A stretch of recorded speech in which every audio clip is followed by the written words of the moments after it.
Well, I think that number one on everyone's mind is coronavirus and the economy, but also climate change. It's clear that across the world, people have realized climate change is real, it's happening now, and quite dangerous. So in terms of coronavirus and climate change, they're not necessarily foreign relations settings or policies, but do you think that will be a focus for him in taking a lead for the US? I think the first thing that the Biden administration will do is try to change the tone. Obviously, the United States has taken a hit in terms of its reputation for credibility and reliability. Pulling out of the protection of Kurds was dramatic, and no one will forget that in the Middle East. I think also the U.S. will have to thread the needle on other relationships that have been damaged. For instance, with Israel, I think there's going to be a shift with Israel, sort of less friendly relationships with Israel, though trying to maintain a good relationship. But I think the key thing here is it actually climate change is a foreign relations issue. It is a global problem. The United States and every other country in the world needs cooperation on climate change. The U.S. will immediately move back into the Paris Accord. That will take place within a month of the administration returning, or rather, a Biden administration coming to office. And then the United States has to take much more dramatic action than is even required in the Paris Accord. But will he get any consensus domestically with this? It will be difficult unless there's a change in the balance of power.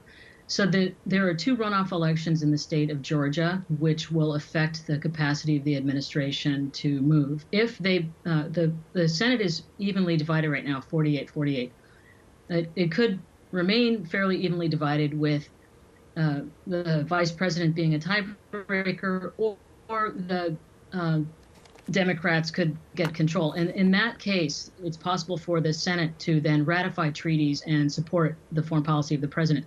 Without that, it's very tough. Let's talk about the confounding relationship that Donald Trump established with Russia, despite sometimes overwhelming evidence to suggest that they were in many ways a destabilizing force. What is he going to do with Russia? Well, I think first, there will be some tough talk about the Russians' interference and activities in Afghanistan. I'm not sure what they can do about the bounties that were put on Americans in American armed forces in Afghanistan, other than say, don't do that. I'm not sure what kind of retaliation, other than perhaps some kind of trade retaliation. I think also that the United States has to move back to some serious arms control with Russia. The New START treaty is set to expire unless it's renewed. Biden says he wants to renew that treaty for arms control. The U.S. also got out of the Intermediate Nuclear Forces Treaty and the Open Skies Agreement. And these are significant, even though we don't hear about them as much. They're as important as the JCPOA with the Iran nuclear deal. And do you see him looking at revisiting the Iran deal? Well, he said he would like to get back in that deal if Iran would go back to following the agreements that were set out. So stop enriching uranium, heavy water, and actually increasing the number of centrifuges, so that Iran has to comply, and then the U.S. is ready to negotiate to get back in. Trump has been praised for really taking it up to China and challenging some of their behaviours and the imbalance, of course, of trade. How do you think the relationship with China might differ under a Biden government?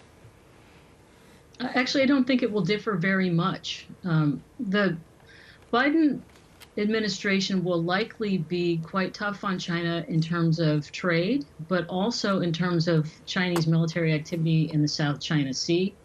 And this has been the case with the U.S. since the George W. Bush administration. They pushed back when China has tried to deny overflights in South China. And that was the Bush administration. The Trump administration has had tough rhetoric.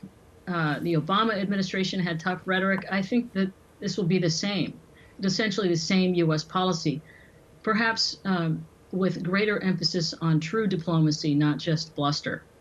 Well, to that point about diplomacy, of course, Donald Trump increased military spending, although he seemed to be averse to conflict of any sort. How might Biden tread that path? Do you think it'll be a far more diplomatic path than necessarily continuing to support conflicts? I think the Biden administration will rebuild the State Department, which was gutted. It was cut by almost half, I think, in size, and certainly a huge amount in terms of budget each year. So there'll be more emphasis on diplomacy. He sees diplomacy as the first, not the last tool. I also believe, though, that the Biden administration will not cut military spending, probably at all, or if they do cut it, it won't be a large cut. U.S. military spending has increased every year under the Trump administration, even despite the fact that the United States has withdrawn its forces in large number from Afghanistan, Iraq, and Syria. So military spending going up at a time of decreased operations abroad is not a good sign if you want to keep military spending under control. And it needs to be under control because the U.S. doesn't have an endless pool of money. And that what it means is domestic cuts. And the Biden administration hasn't indicated they want to dramatically decrease military spending. He, in fact, wants to increase investment in certain areas. It is important, however, to get military spending to go down.